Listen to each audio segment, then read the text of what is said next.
Picture Jerusalem, 1st century. Roman soldiers patrol the Temple Mount. Tax collectors squeeze every coin from Jewish merchants. The high priest serves at Rome's pleasure. And in this powder keg, a carpenter from Nazareth claims to be the Messiah. Most Jews reject him, not because they're blind or stubborn, but because Jesus doesn't match what every educated Jew expected the Messiah to be. And here's what nobody told you. We have their writings, manuscripts from caves near the Dead Sea, historical records from Jewish historians like Josephus, rabbinic literature, all documenting exactly what 1st century Jews expected. And when you read them, Jesus' rejection makes complete sense from their perspective. Today, we're going back to the 1st century. You're going to discover what Jews actually believed about the Messiah, not what Christians think they believed, but what their own documents prove. And the gap between expectation and reality is stunning.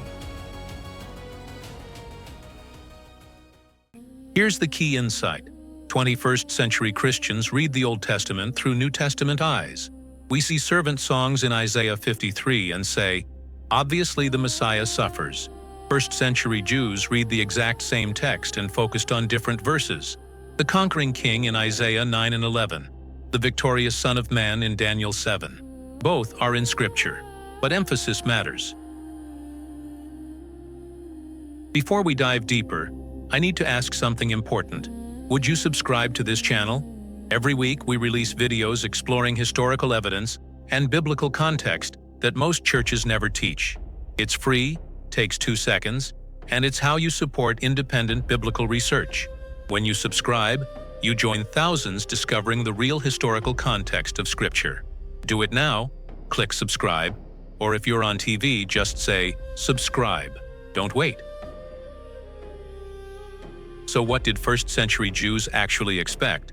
We don't have to guess. The Dead Sea Scrolls, discovered in 1947, contain Messianic texts written before Jesus was born. The War Scroll describes the Messiah leading God's people in final battle against Rome and all pagan nations. The Community Rule speaks of 2 Messiahs, a priestly one and a kingly one who would rule all nations and Magog. Josephus, the Jewish historian writing around 70 AD, documents multiple would-be messiahs in the 1st century. Every single one led armed rebellions against Rome. Judas promised to part the Jordan River and lead people to freedom. An Egyptian prophet gathered thousands on the Mount of Olives, claiming Jerusalem's walls would fall at his command so they could overthrow the Romans. All were crushed by Roman legions. The pattern is clear. Messiah equals military liberator. The Psalms of Solomon, written around 50 BC, describe the Messiah destroying Rome with the rod of iron, purging Jerusalem of Gentiles, and establishing eternal Jewish sovereignty. This wasn't fringe theology. This was mainstream expectation documented across multiple sources. Now layer in the political reality. By the time Jesus begins his ministry, Jews have suffered under foreign oppression for 6 centuries. Babylonians, Persians, Greeks, now Romans. The brief independence under the Maccabees, 167 to 63 BC, is a living memory for grandparents.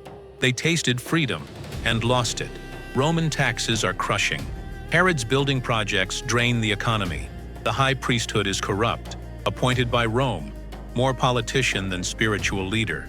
N.T. Wright, one of the world's leading New Testament scholars, notes that 1st century Judaism wasn't just a religion. It was a national resistance movement awaiting God's intervention. The question wasn't if God would send the Messiah, but when. And everyone knew what he'd do: destroy Rome, restore the kingdom, cleanse the temple, gather exiles, establish Jerusalem as the world's capital. Zechariah 14 was a favorite text. Then the Lord will go out and fight against those nations. On that day, his feet will stand on the Mount of Olives. The Lord will be king over the whole earth, literal, physical, political.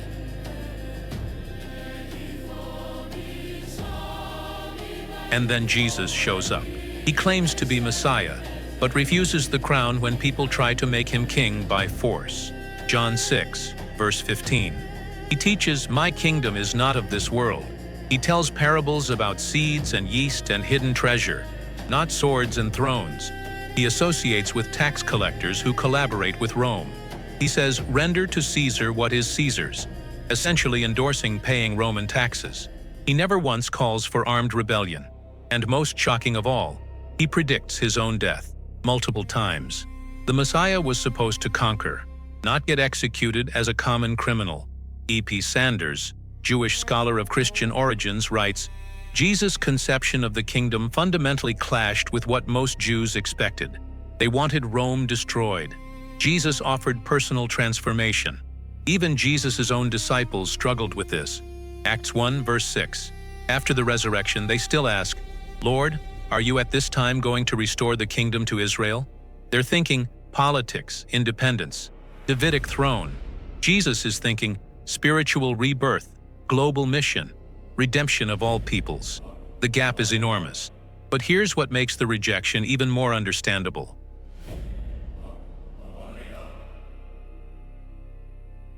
Jesus does fulfill prophecies, just not the ones most Jews were watching for.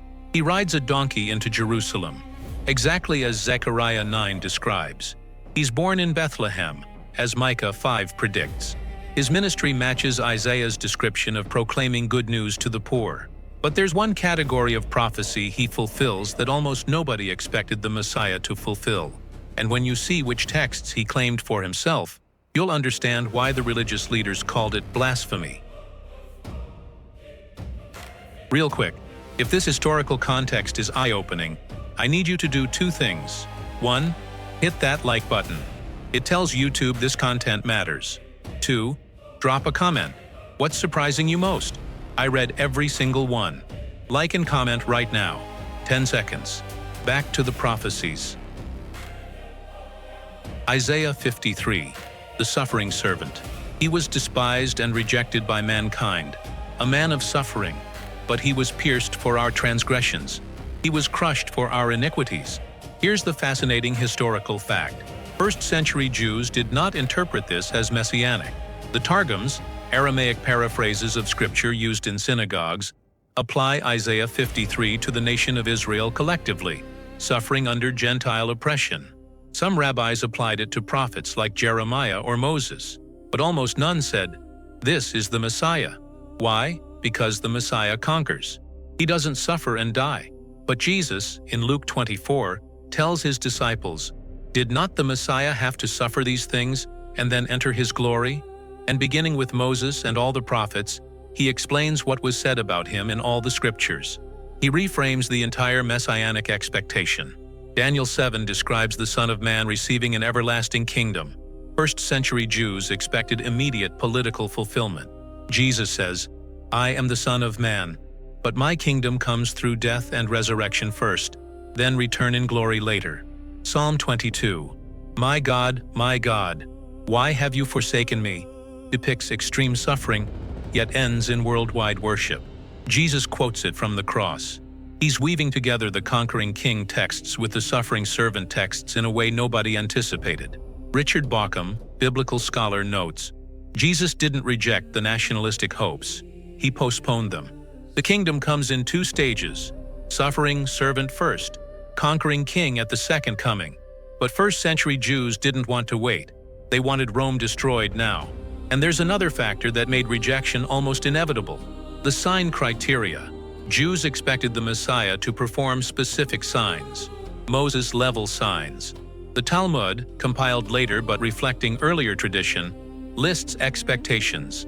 As the first Redeemer caused manna to descend, so will the final Redeemer. Jesus does provide bread, but not how they expected. He feeds 5,000 miraculously, then says, "I am the bread of life." Spiritual bread, not political revolution. They wanted military victory. He offered forgiveness of sins. Complete mismatch of expectations.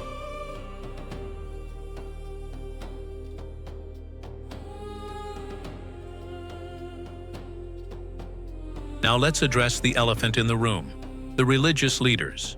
Why did Pharisees and Sadducees, who knew Scripture better than anyone, reject Jesus so forcefully?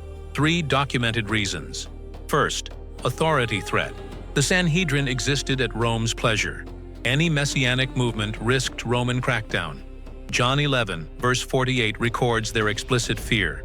If we let him go on like this, everyone will believe in him, and then the Romans will come and take away both our temple and our nation. They weren't wrong. 40 years later, in 70 AD, Rome destroys the temple after a Jewish revolt. Second, theological claims. When Jesus forgives sins, the Pharisees think only God forgives sins. Mark 2. They're correct theologically, which is exactly Jesus' point. He's claiming divine authority. When he says, "Before Abraham was, I am," using God's covenant name from Exodus 3, they pick up stones to kill him for blasphemy. John 8, verse 58. These aren't misunderstandings. Jesus is making explicit divine claims that violate their messianic expectations. Third, purity concerns. Jesus touches lepers, eats with sinners, heals on Sabbath, overturns temple money tables. The religious leaders expected the Messiah to intensify purity and Torah observance, leading Israel into greater holiness so God would intervene. Jesus does the opposite. He extends grace to the ritually unclean and challenges the temple system itself. Craig Evans, Dead Sea Scrolls scholar, writes, Jesus' kingdom vision was inclusive where they expected exclusive, gracious where they expected judgmental, immediate where they expected preparatory. But here's the most important thing to understand.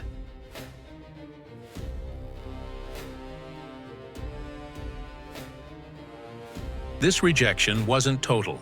Thousands of Jews did accept Jesus as Messiah. The book of Acts records 3,000 at Pentecost, then 5,000, then a great number of priests became obedient to the faith. The Apostle Paul, Pharisee of Pharisees, trained under Gamaliel, became Christianity's greatest missionary. So what made the difference? Why did some Jews see Jesus as Messiah while others didn't? The answer reveals something profound about how God works. It came down to spiritual readiness versus political expectation. Those who accepted Jesus tended to be the humble, the broken, the desperate. People who recognized they needed spiritual salvation more than political liberation. Simeon and Anna in the temple, elderly, devout, waiting for the consolation of Israel. They see baby Jesus and recognize him immediately. The Samaritan woman at the well, a Roman centurion. Tax collectors like Matthew and Zacchaeus, prostitutes, fishermen.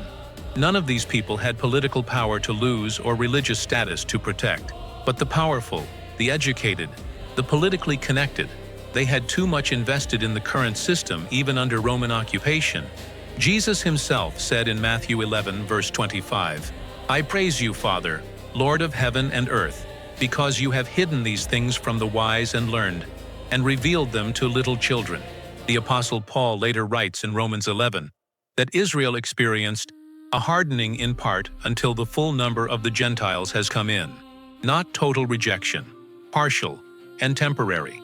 The historical irony, by rejecting Jesus as Messiah, the religious leaders fulfilled the very prophecies they didn't think were messianic. The suffering servant who was despised and rejected. And the gospel went to the Gentiles, exactly as Isaiah 49 predicted. "I will also make you a light for the Gentiles, that my salvation may reach to the ends of the earth." Before we close, 3 important things. First, if you still haven't subscribed, do it now. Click that button. Hit the bell icon. It's free, takes 2 seconds, and it's how you support this kind of deep biblical research. Do it right now. Second, share this video. Think of one person who's wondered about this question. Why did most Jews reject Jesus? Someone searching for historical answers, not just theological platitudes. Send them this link. Post it on Facebook. Text it to a friend. This message needs to reach them. Third, next week, we're exploring archaeological evidence for the New Testament's reliability. Discoveries that even skeptical scholars acknowledge. You absolutely don't want to miss it. Subscribe, share. I'll see you next week. One final thought. If you're watching this and you've never personally accepted Jesus as Messiah, here's what matters. He came for you, not to establish an earthly kingdom in the 1st century, but to reconcile you to God. The kingdom Jesus offers is available right now to anyone who believes. It's not about ethnicity or nationality. It's about trust in Him.